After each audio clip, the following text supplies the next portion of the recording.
نحمده ونصلي على رسوله الكريم اما بعد فاعوذ بالله من الشیطان الرجیم بسم اللہ الرحمن الرحیم۔ معزز سامعین و سامعات، السلام علیکم ورحمۃ اللہ وبرکاتہ۔ مسلمان بچیاں آخر مرتد کیوں ہو رہی ہیں؟ آخر اپنے مذہب اسلام کو چھوڑ کر کے وہ غیروں کے مذہب کی طرف مائل کیوں ہو رہی ہیں؟ آج کا یہ بیان ایک پیغام ہے جو کہ ہمارے ایمان کی حفاظت کا ضامن ہے۔ میری گزارش ہے کہ اس بیان کو پورا سنیں اور ثواب کی نیت سے دوسروں تک بھی پہنچائیں، تاکہ ان سبھی کی وجوہات سے بھی ہم آگاہ ہو سکیں اور اس سے چھٹکارا کیسے پایا جا سکتا ہے، اپنی بچیوں کو ہم اسلام پر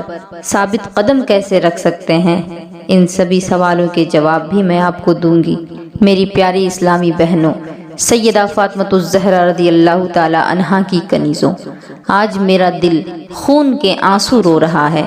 یہ دل کٹ رہا ہے کہ جس میں بہت ہی زیادہ تکلیف ہے۔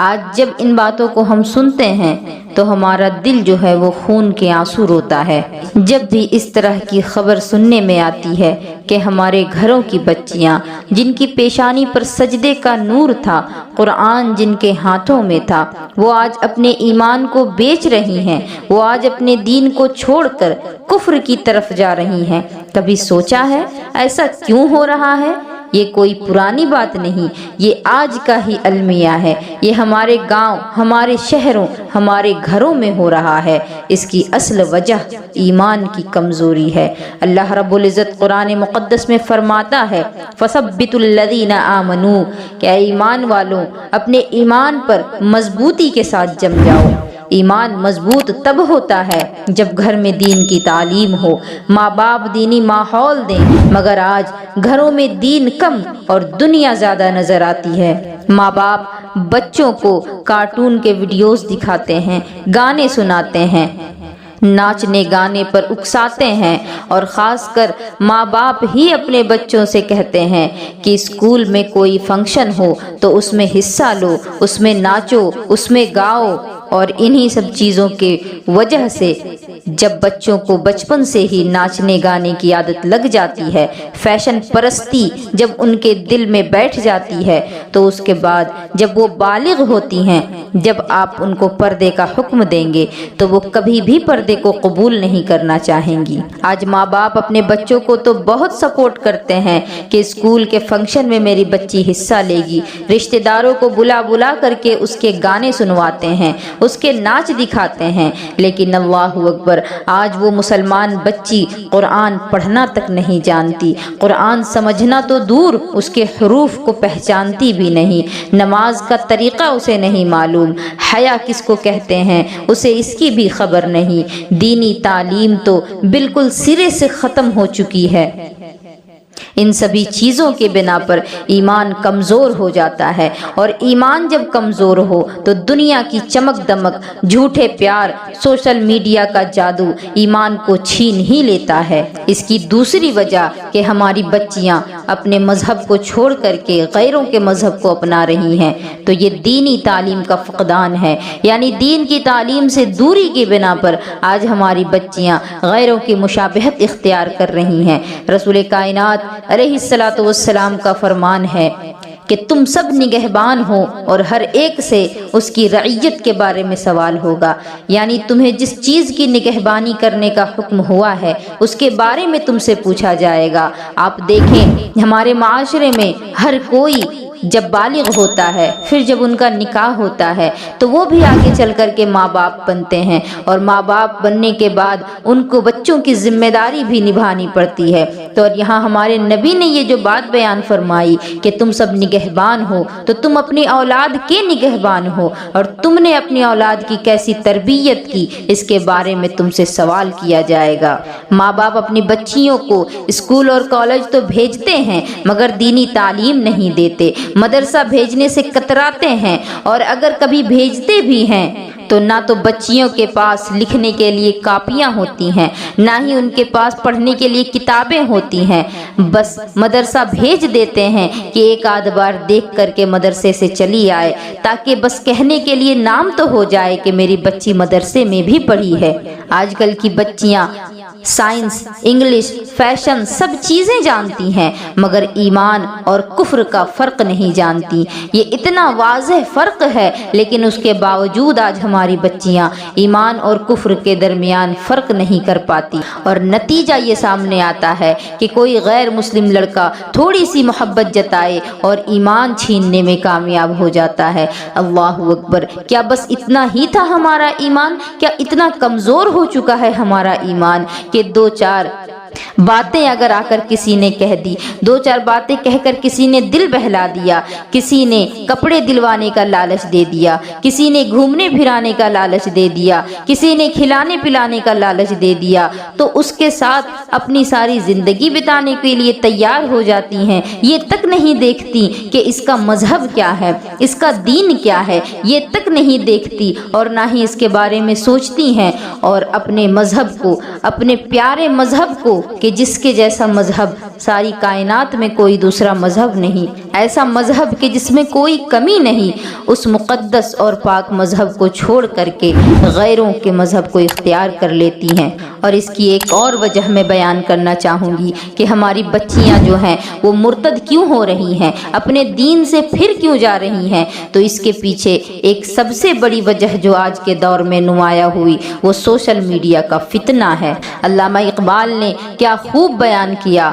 اللہ سے کرے دور تو تعلیم بھی فتنہ، املاک بھی، اولاد بھی، جاگیر بھی فتنہ۔ اللہ سے کرے دور تو اولاد بھی فتنہ، املاک بھی، اولاد بھی، جاگیر بھی فتنہ۔ نہ حق کے لیے اٹھے تو شمشیر بھی فتنہ، اور شمشیر ہی کیا نعرہ تکبیر بھی فتنہ۔ اللہ اکبر! آج یہ دور آ چکا ہے، ہم اپنی آنکھوں سے دیکھ رہے ہیں، نہ تو ماں باپ کا ہی کوئی اس پر توجہ ہے کہ وہ اپنے مذہب کو مضبوطی سے تھامے، نہ ہی اپنے بچوں کو دین کی کوئی تعلیم دیتے ہیں، اور موبائل ہاتھ میں پکڑا دیا۔ بچی دن رات موبائل میں کیا دیکھتی ہے، کیا کرتی ہے، اس سے کوئی خبر نہیں، کیونکہ ماں کے ہاتھ میں بھی فون، باپ کے ہاتھ میں بھی فون، تو بچی کو بھی تھما دیا فون۔ اب بچی چاہے جو بھی کرے، اس کے بارے میں کوئی پوچھنے والا نہیں۔ وہ چاہے ٹک ٹاک چلائے، چاہے انسٹاگرام چلائے، چاہے فیس بک چلائے، چاہے اس میں فحش ویڈیوز دیکھے، فحش گانے سنے، جو جی میں آئے اس کے کرے، کوئی اس کو پوچھنے والا نہیں، کوئی روکنے ٹوکنے والا نہیں، کوئی سمجھانے والا نہیں۔ اور اب اگر اسے سمجھایا بھی جائے تو کس منہ سے سمجھاؤ گے، کیونکہ تم خود اس گناہ میں گرفتار ہو۔ تمہاری بات تمہاری بچی ہرگز اس وقت تک نہیں مان سکتی جب تک تم خود ان گناہوں سے توبہ نہیں کر لو۔ اور سوشل میڈیا کے بنا پر جب بچیاں اس طرح کے واقعات دیکھتی ہیں کہ فلاں مسلمان لڑکی نے اپنے مذہب کو ترک کر دیا اور غیر مسلم سے شادی کر لی، نکاح کر لیا، تو ان باتوں پر ان کا دل بھی جو ہے وہ اس طرف مائل ہونا شروع ہو جاتا ہے۔ جھوٹی محبت، غیر محرم سے تعلقات اور ایمان برباد کرنے والی باتیں عام ہو جاتی ہیں۔ اللہ کے رسول نے فرمایا کہ آدمی اپنے دوست کے دین پر ہوتا ہے، تو یہ دیکھو کہ کس سے دوستی کرتے ہو۔ تو اب آپ اپنے دوستوں کے سرکل سے ہی اندازہ لگا لیں، آپ کے دوستوں میں کس طرح کے لوگ شامل ہیں۔ اگر غیر مسلم ہیں، اگر آپ کو وہ اپنے مذہب کی طرف بلانے والے ہیں، تو آپ ایسے دوستوں سے قطع تعلق ابھی فوراً کر لیں، ورنہ عین ممکن ہے کہ وہ اپنے مذہب میں آپ کو پھنسائیں گے، وہ اپنے باتوں میں آپ کو پھنسائیں گے، اور پھر آپ کے دین کو آپ سے چھین لیں گے، آپ کے دل سے ایمان کا نور ختم ہو جائے گا۔ اس طرح کی دوستی کے نتیجے میں کیا ہوتا ہے کہ دل پھسلنا شروع ہوتا ہے، اور پھر دین ہاتھوں سے چھوٹ جاتا ہے۔ اور ایک اور وجہ میں بتانا چاہوں گی، یہ ماں باپ ہیں، ماں باپ کی لاپرواہی کے بنا پر آج بچیاں مرتد ہو رہی ہیں، آج اسلام کو چھوڑ رہی ہیں، اور اسلام کے نام پر بدنما داغ ثابت ہو رہی ہیں۔ آج کے والدین مادی آسائش دیتے ہیں مگر دینی نگرانی نہیں دیتے۔ زندگی گزارنے کے لیے جتنی بھی ضروری چیزیں ہیں وہ سب فراہم کرتے ہیں، لیکن زندگی جینے کا سلیقہ نہیں سکھاتے،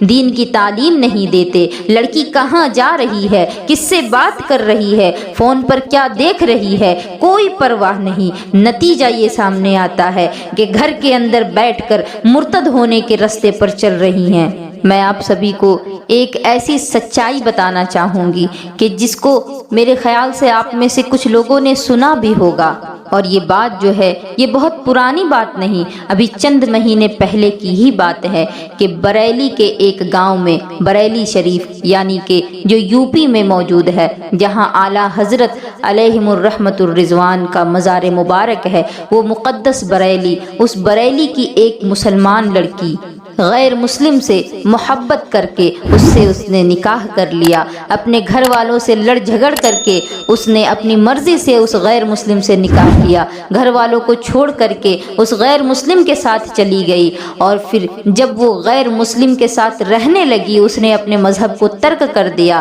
تو موت آ گئی اسے، کیونکہ موت تو ہر کسی کو آنی ہے، مرنا تو ہر کسی کو ہے، لیکن اس کی موت مبارکباد والی ہے جو کہ ایمان کی حالت میں مرے۔ لیکن افسوس کہ بچی جس وقت پیدا ہوئی تھی ایک مسلمان کے گھر میں پیدا ہوئی تھی، ایک کلمہ گو کے گھر میں پیدا ہوئی تھی، اللہ اور رسول کے نام لیوا کے گھر میں پیدا ہوئی تھی، اور جب اس کا انتقال ہوا، اس کی روح نکالی گئی تو ایک کافر کے گھر سے اس کا جنازہ نکلا۔ جب اس کا جنازہ قبرستان کے قریب لایا گیا تو اس لڑکی کے جو اصل ماں باپ تھے جو کہ مسلمان تھے، انہوں نے یہ خواہش ظاہر کی کہ ہم اپنی بچی کو مسلمانوں کے قبرستان میں داخلہ دلائیں، اپنی بچی کو مسلمانوں کے قبرستان میں دفن کروائیں، اس کی بھی نماز جنازہ پڑھائی جائے۔ یہ ایک پہلا دنیا کا ایک ایسا مسئلہ بنا کہ لڑکی کو بغیر نماز جنازہ کے دفن کر دیا گیا، اور وہ بھی قبرستان کے باہر دفن کیا گیا۔ تو وجہ کیا تھی؟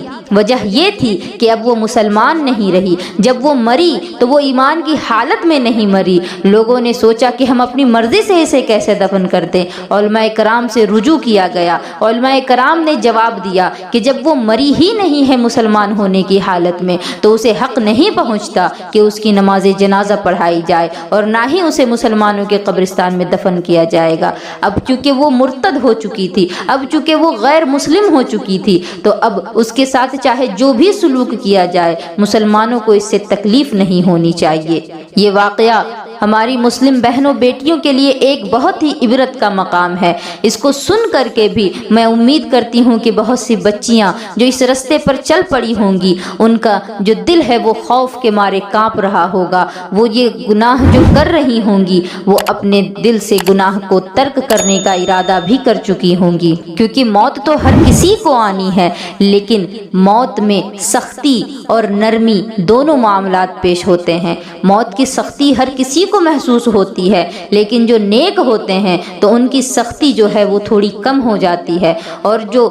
نیک نہیں ہوتے، جن کا خاتمہ ایمان پر نہیں ہوتا، تو ان کی جب روح نکالی جاتی ہے تو ایک ریشم کا کپڑا اگر آپ اس کو کانٹے دار جھاڑی میں لے جا کر کے ڈال دیں، اور اس جھاڑی سے جب اس ریشم کے کپڑے کو آپ پوری طاقت لگا کر کے کھینچیں تو جب آپ اس کپڑے کو دیکھیں گے کپڑا ریزہ ریزہ ہو چکا ہوگا، اس کے تار تار الگ ہو چکے ہوں گے۔ تو ایسی ہی حالت ہو جاتی ہے ان لوگوں کی کہ جن کی روح قبض کی جاتی ہے اور وہ ایمان کی حالت میں نہیں مرتے۔ یہ تو میں نے بس ایک مثال دی، لیکن موت کی سختی تو وہی انسان سمجھ سکتا ہے کہ جس پر موت طاری ہوتی ہے، اس کی آنکھیں کھلی رہ جاتی ہیں، حسرت و ندامت میں بندہ اپنی روح کو جاتے ہوئے دیکھتا ہے، افسوس کرتا رہ جاتا ہے کہ ہائی اب میں کچھ نہیں کر سکتا۔ منکر نکیر کو دیکھنے کے بعد اس کے ہوش ٹھکانے لگتے ہیں۔ جب ملک الموت روح قبض کرنے کے لیے آتے ہیں تو ان سے پہلے بھی فرشتے جو ہیں وہ آ جاتے ہیں، اور جو شخص مرنے والا ہے اس کو دکھائی دینا شروع ہو جاتے ہیں۔ اگر جو بندہ ایمان پر مرنے والا ہو، اگر وہ بندہ نیکوکار تھا تو نیک فرشتے، خوبصورت فرشتے، نورانی فرشتے اس کو نظر آتے ہیں۔ لیکن بندہ اگر کافر ہوگا، بندہ اگر غیر مسلم ہوگا، بندہ اگر گنہگار ہوگا تو عذاب کے فرشتے مرنے سے پہلے ہی اسے گھیر لیتے ہیں اور پھر گلے میں گھرگھراہٹ شروع ہو جاتی ہے۔ پھر بندہ اگر کہنا بھی چاہے تو اس کی آواز نہیں نکلتی، وہ کسی کو بتا نہیں سکتا، دکھا نہیں سکتا، وہ خود ہی دیکھتا ہے، خود ہی برداشت کرتا ہے، اس کی تکلیف کا کوئی اندازہ نہیں لگا سکتا۔ اور آخر میں جب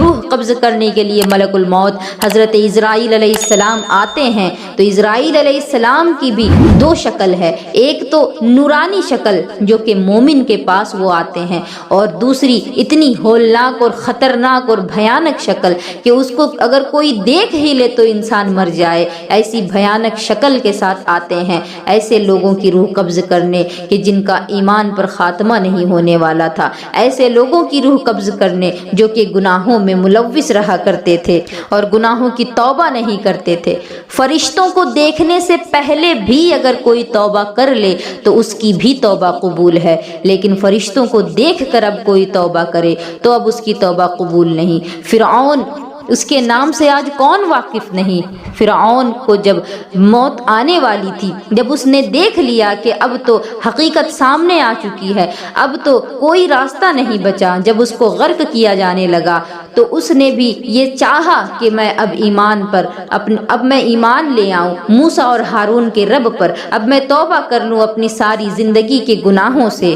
لیکن حضرت جبریل علیہ السلام نے جا کر کے دریائے نیل کی تہ سے مٹی لائی اور اس کے منہ پر بھرنا شروع کر دیا۔ تو اس سے یہ بات ثابت ہوتی ہے کہ اللہ کتنا رحمان و رحیم ہے کہ موت کے وقت بھی فرشتوں کو دیکھنے سے پہلے بھی اگر کوئی توبہ کرتا ہے تو اس کی توبہ قبول ہو جاتی ہے۔ جبریل علیہ السلام فرماتے ہیں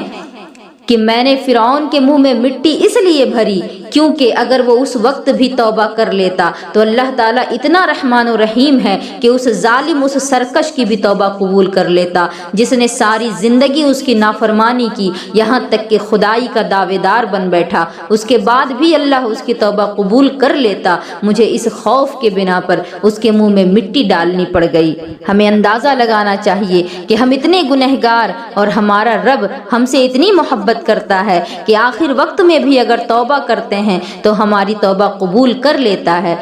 توبہ کا دروازہ ابھی تو بند نہیں ہوا، لیکن بند اس وقت ہوگا جب کہ سورج پشچم کی طرف سے نکلے گا۔ لیکن ہر انسان کا جو توبہ کا دروازہ ہوتا ہے وہ موت کے فرشتوں کو دیکھنے کے بعد بند کر دیا جاتا ہے، اب اس کی توبہ قبول نہیں ہو سکتی۔ اسی لیے ہمیں چاہیے کہ ابھی سنور جائیں، ابھی سنبھل جائیں، اپنے گناہوں سے توبہ کریں۔ اللہ رب العزت ہمیں دین کے رستے پر چلنے کی توفیق عطا فرمائے اور ہمیں دینی تعلیمات عام کرنے، اس پر عمل کرنے اور دوسروں کو سمجھانے اور دوسروں تک پہنچانے کی بھی توفیق عطا فرمائے۔ اللہ رب العزت ہماری مسلمان بچیوں کو عقل سلیم عطا فرمائے اور دین کی تعلیم حاصل کرنے کا ان کے اندر جذبہ اور شوق پیدا فرمائے۔ وما علینا الا البلاغ۔ السلام علیکم ورحمۃ اللہ وبرکاتہ۔